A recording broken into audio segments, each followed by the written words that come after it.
Picture this. Hollywood sometime in the early 1990s. A studio has its hands on one of the most beloved animated properties in American television history. The audience is built in, the nostalgia is real, the money is practically printing itself before a single frame has been shot. And yet for nearly a decade, not one person in the entire film industry could figure out how to actually make the movie. 35 of the most talented screenwriters in the business tried. Award-winning directors ran in the opposite direction. The script became infamous for being the one nobody could crack. Then, against every instinct Hollywood possessed, the whole thing somehow got made and turned into one of the most profitable films of the decade. But the story behind that movie? It is stranger, messier, and more fascinating than anything that ended up on screen. Before we get into the facts, let's set the stage. The year is 1994. Grunge is on the radio. Dial-up internet is making that noise in living rooms across America. And somehow, a cartoon that originally aired in 1960 is about to become one of the biggest box office events of the summer. A live-action adaptation of the Flintstones full of giant foam rocks,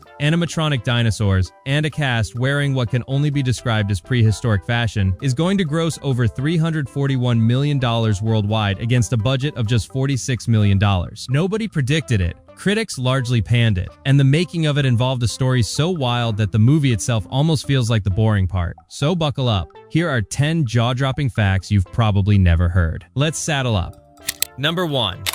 Let's start with the most staggering number in the entire production history of this film. 35. That is the approximate number of professional screenwriters who took a crack at the Flintstone script across nearly a decade of development. This was not a small, scrappy indie project working with unknown talent. These were established, accomplished, highly paid professionals, and every single one of them walked away without solving the puzzle. The studio had acquired the rights back in 1985. On paper, this looked like the easiest project imaginable. A cartoon with near-universal name recognition, a multi-generational audience, characters that were already beloved without a single dollar of marketing. Studios dream about properties like this. The first wave of talent was genuinely impressive. Producer Joel Silver, who had produced the Lethal Weapon franchise, brought in director Richard Donner, the same filmmaker behind Superman. The first major screenplay draft came from a writer whose credits included some of the biggest action films of the era. The lineup looked unbeatable. Then everything ground to a halt. Donner departed. The script kept going around the room. Writers who came in after him included names from the upper tier of Hollywood comedy and drama. All of them faced the same problem. The original cartoon ran on visual gags, wordplay built on anachronistic humor, and the tight rhythm of a 22-minute television episode. Stretching that into a feature-length film without losing the spirit, or making the whole thing feel embarrassingly thin, was genuinely, stubbornly difficult. Every attempt felt off in a different way. Too campy, too self-aware, too dark, too lightweight. The project sat in what the industry calls development hell, officially in progress, actively staffed, and going absolutely nowhere. It became one of the most talked about unmade films in the business. A guaranteed audience waiting for a movie that could not figure out how to exist. Directors who took a look after Donner left reached the same conclusion he had. Ron Howard passed on it. So did Ivan Reitman. Two of the most commercially successful filmmakers of their generation looked at one of the most lucrative potential projects in Hollywood and said, politely, no thank you. Eventually, Amblin Entertainment, the production company behind some of the most successful family films ever made, stepped in. The studio had the resources and the reputation. What it still needed was a solution to the question that had defeated 34 screenwriters before it could even get there. If you're already hooked, hit that like button and subscribe so you never miss a story like this one. Number 2. After nearly a decade of failed attempts by some of the most credentialed filmmakers in the industry, the person who finally cracked the Flintstone script had never directed a feature film in his life. His name was Brian Levant, and his entire professional background was in TV sitcoms. He had spent years working inside half-hour comedy, the very format that Hollywood feature directors traditionally look down on. In an industry where your big screen credits determine your status, Levant had none. And yet Steven Spielberg picked him to run one of Amblin's most high-profile productions. The reason was simple, and it is the kind of thing that sounds obvious in retrospect, but that everyone before him had somehow missed. Levant was not just familiar with the Flintstones, he was obsessed with it. He owned shelves of memorabilia, original merchandise, and recordings of episodes. He could quote specific moments from memory. He had loved the show since childhood and never stopped loving it. That obsession turned out to be the missing ingredient. When he sat down with Spielberg and producer Kathleen Kennedy, he made an argument that was almost shockingly direct. Stop apologizing for the source material. Every previous draft had been, in subtle ways, embarrassed by the cartoon it was adapting. Writers and directors who wanted to be taken seriously were quietly trying to elevate material they secretly found a little silly. Levant's pitch was the opposite. Lean into it. Make it a sitcom on a massive scale. Keep the family dynamics. Keep the bright, warm, cartoonish energy. Keep the real human story sitting underneath all the prehistoric jokes. Then blow it up into something spectacular. To actually build the screenplay, Levant did something almost unheard of for a major studio film. Instead of working with one or two credited writers in the traditional Hollywood model, he assembled a group he called the Flintstone 8, a room of 8 writers working simultaneously on a single script. Exactly the way a television comedy writer's room operates. It worked. The script finally came together. The credit situation was messier. Guild rules limited how many writers could share an official screenplay credit without a special arbitration waiver, so the 8 people who had actually solved the problem did not all end up on the poster. But the approach that had stumped an entire industry for nearly a decade was cracked in a room by someone who had never been too proud to love a cartoon about cavemen. Number 3. Here's a question worth sitting with.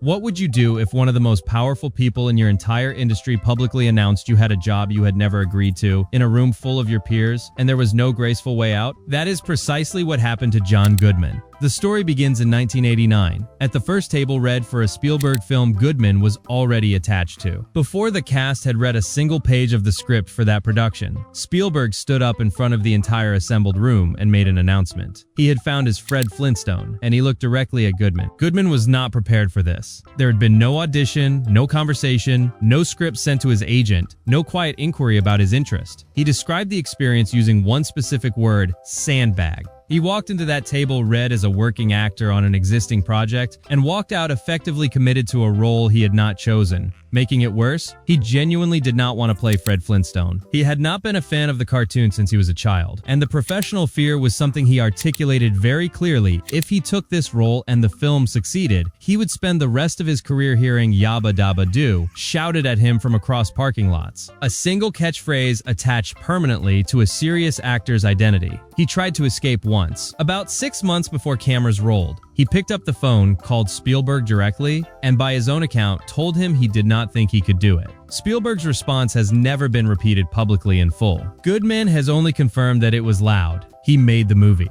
On set, his experience matched his expectations. The Los Angeles summer heat combined with a foam costume, a prosthetic chin, heavy stage makeup, and the requirement to perform every outdoor scene completely barefoot on actual rocky terrain made for an experience he summarized in 2 words: hot and sweaty. What the audience saw was something entirely different. A warm, physically expressive, genuinely funny performance that made Fred Flintstone feel like a real person. The character is now inseparable from Goodman's face in most people's memory. The man who never wanted to be there built something that lasted. Fact 4.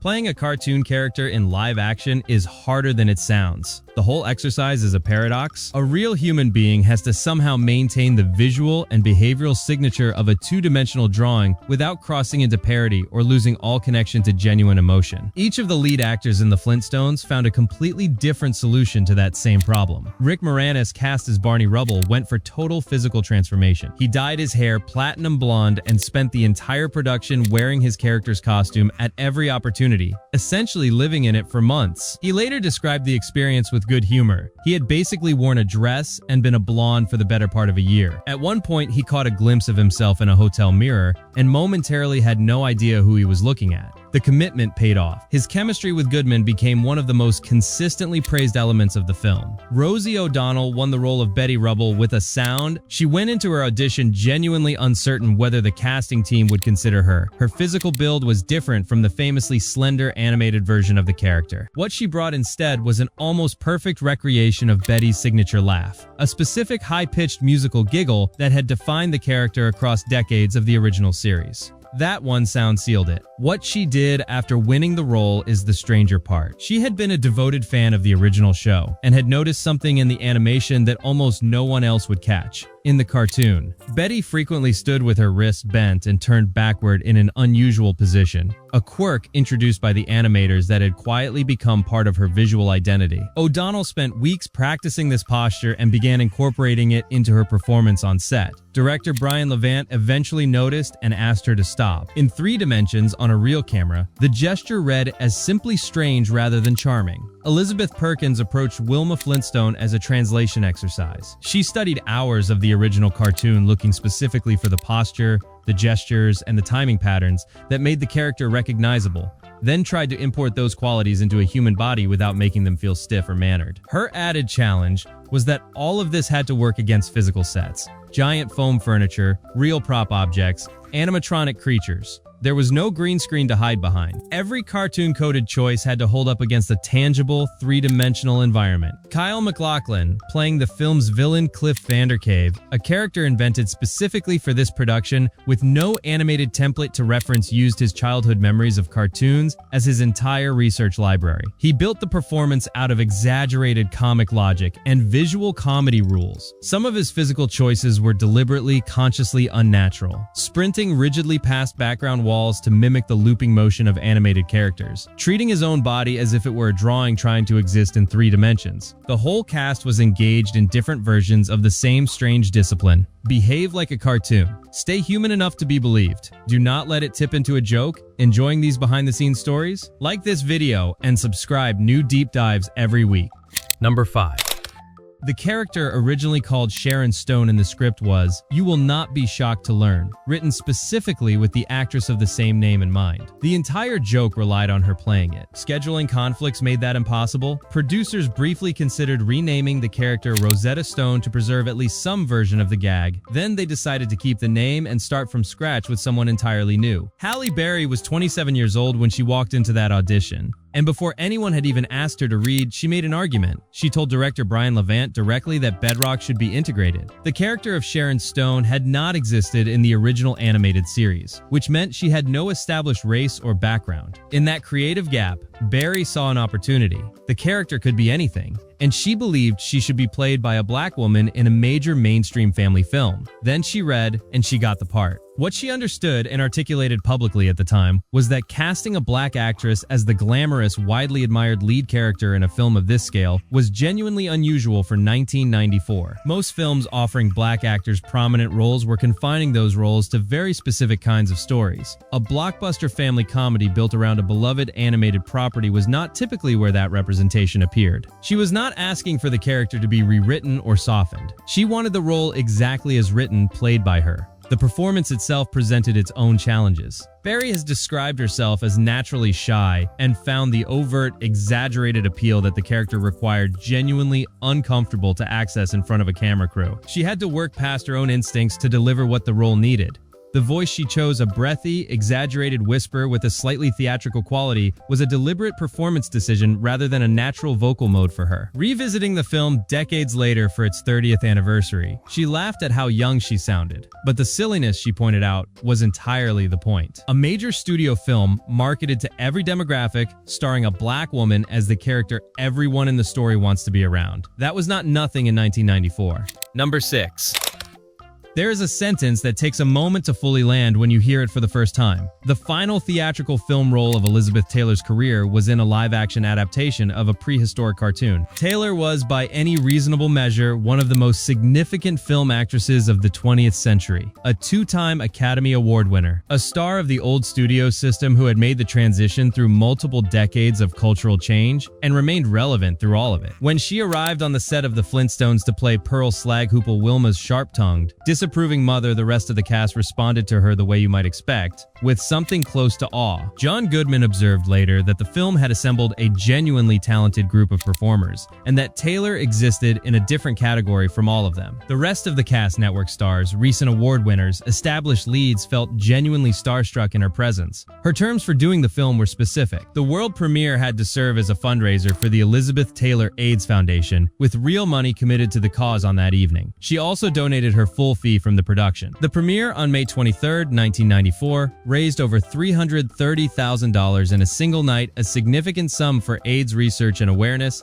at a time when the epidemic was still devastating communities across America. Her personal requirements on set were handled with considerable creativity. She let the production know at a wardrobe fitting that she enjoyed receiving gifts on the first day of photography, Cartier specifically. Producer Bruce Cohen, who had no budget line item for daily luxury gifts, took the matter to Spielberg, who resolved it by writing a personal check. Spielberg funded the gift arrangement himself. Her first day on set was treated as something of a ceremony. Lavender flowers, her favorite, lined the stairs to her trailer. The interior was filled with them. The flowers and a Cartier watch and a specially designed bottle of her signature fragrance had all been arranged in advance. She brought a guest on one of her filming days, her close friend, Michael Jackson. A cast that was already adjusting to the experience of working near Elizabeth Taylor suddenly found Michael Jackson touring Bedrock alongside them. The description from people who were there suggests that the ceiling of that particular day moved considerably for all the grand circumstances surrounding her. Taylor herself was described by those who worked with her as warm,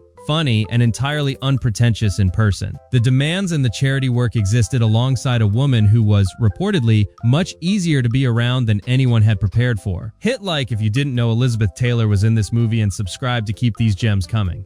Number 7. The creatures of Bedrock were not produced by a standard Hollywood visual effects house. They were built by Jim Henson's Creature Shop, the same team responsible for the engineering behind the Dark Crystal, Labyrinth, and decades of Muppet construction. The scale of the undertaking was substantial. According to the Creature Shop supervisor on the project, the team constructed approximately 20 full-sized animatronic creatures for the film. This included Dino, Kitty the saber-toothed cat, and the various prehistoric birds and reptiles that serve as working equipment in the quarry scenes. In practical terms, the film was nearly as much a puppetry showcase as it was a live-action comedy. The most technically demanding character was not Dino, it was the Dictabird, the talking bird that serves as Fred's office stenographer. At peak complexity, operating this single character required up to 5 puppeteers working simultaneously. The control system involved a special technology that allowed one operator to pre-program a series of facial expressions and retrieve them in real time. A separate mechanism handled the mouth and neck.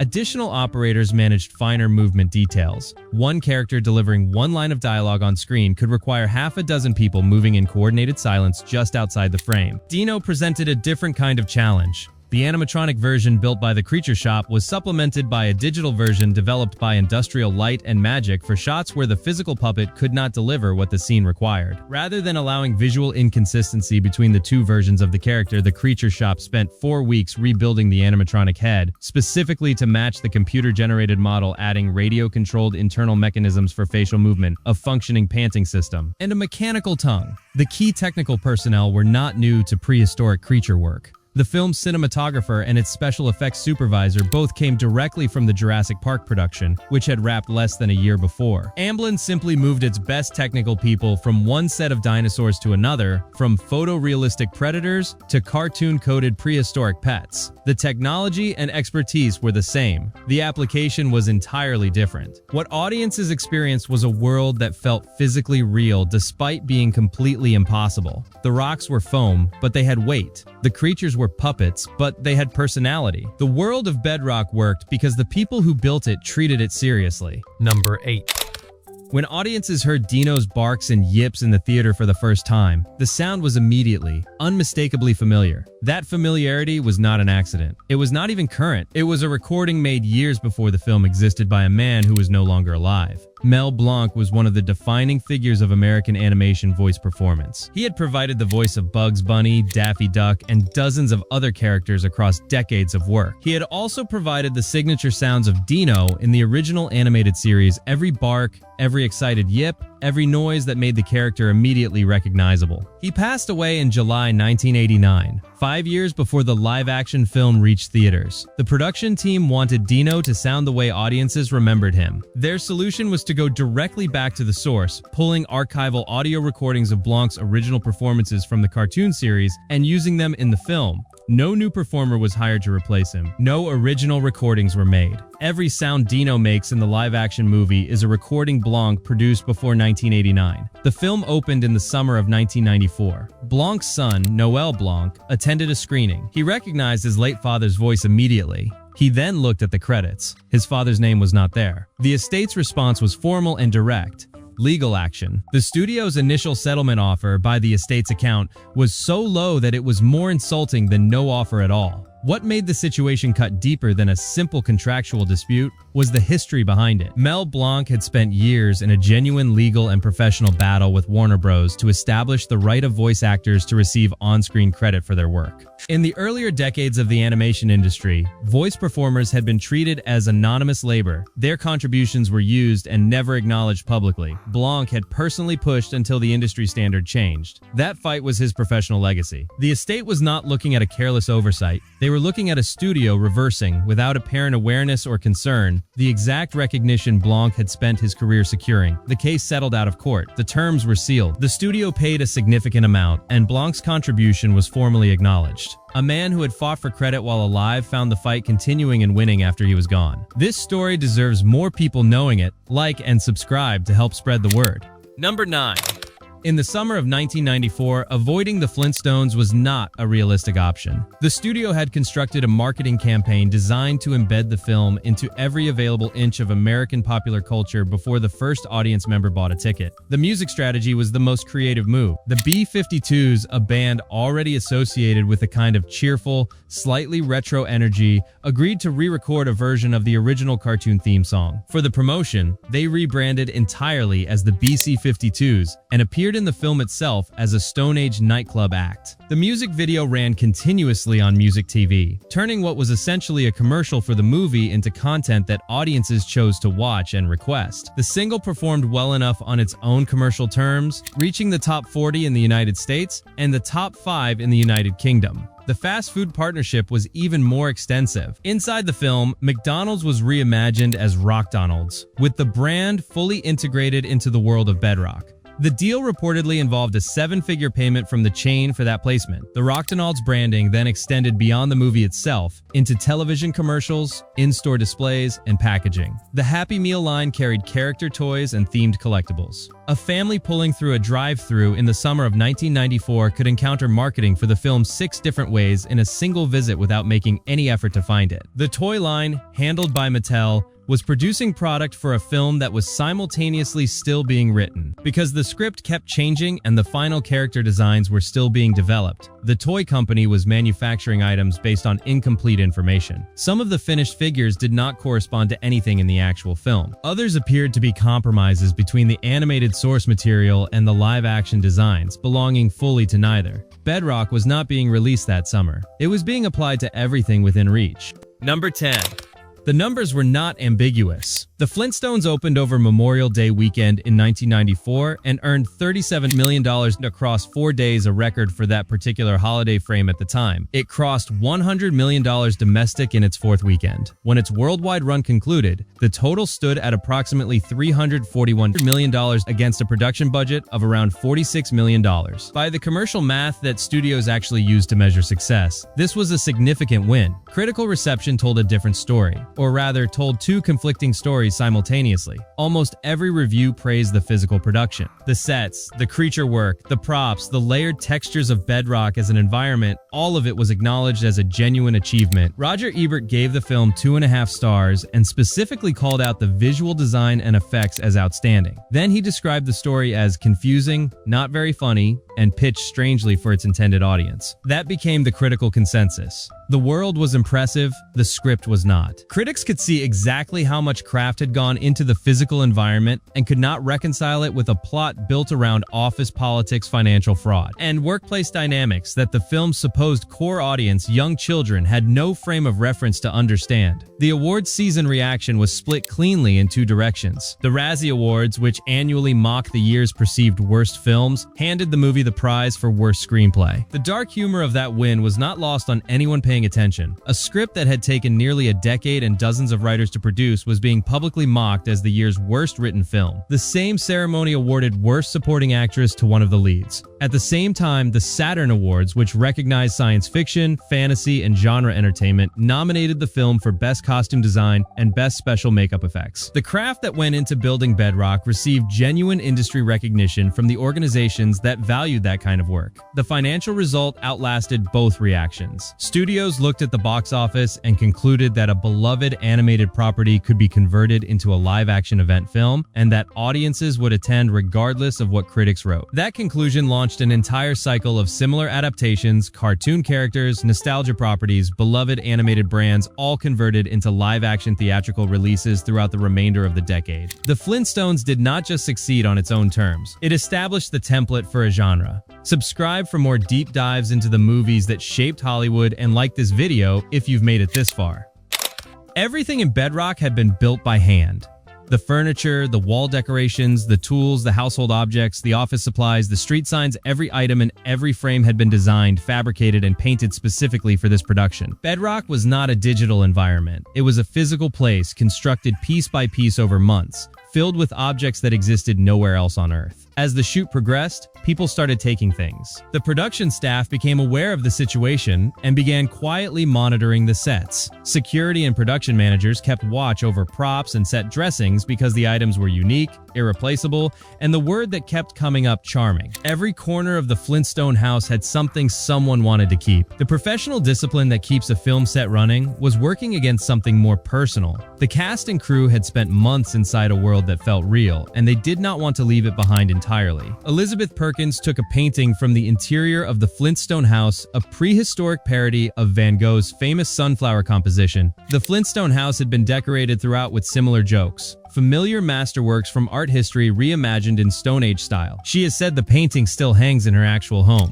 Kyle MacLachlan kept the nameplate from his villain's desk. A stone-carved office plaque reading Cliff Vandercave, executive vice president, left the set with him when filming ended. He is noted with some amusement that he did ask, and they let him take it. Brian Levant, the director, the man who had won the assignment in the first place specifically because of his lifelong devotion to the show, departed with the most comprehensive collection of anyone. Original concept art, custom prop items, Bedrock-themed production materials, promotional pieces. The production had given him the largest and most personal Flintstones collection he had ever owned. In some ways, the quiet redistribution of Bedrock's contents was the most honest measure of what had been built. A set so convincing, so tactile, so filled with personality that the professionals working inside it could not leave it intact. The world had worked. And there you have it. A script that defeated 35 writers over nearly a decade. A director hired for loving the thing everyone else was embarrassed by. A star who was publicly volunteered for a role he never auditioned for. A legend's voice used after his death without credit. A set so convincing that everyone who worked on it wanted to take a piece of it home. The Flintstones was not supposed to work. And by most critical measures, a lot of people would argue it did not. But by every commercial and cultural measure that followed it, the box office, the genre it launched, the performances people still talk about decades later, it worked better than almost anyone involved expected. If you have a Flintstones memory, a line you still say, a scene you still think about, something about Bedrock that stuck with you, drop it in the comments. We want to see how many of the same ones keep coming up. Like the video if any of this surprised you. Subscribe if you want more stories like this one. We will see you in the next one.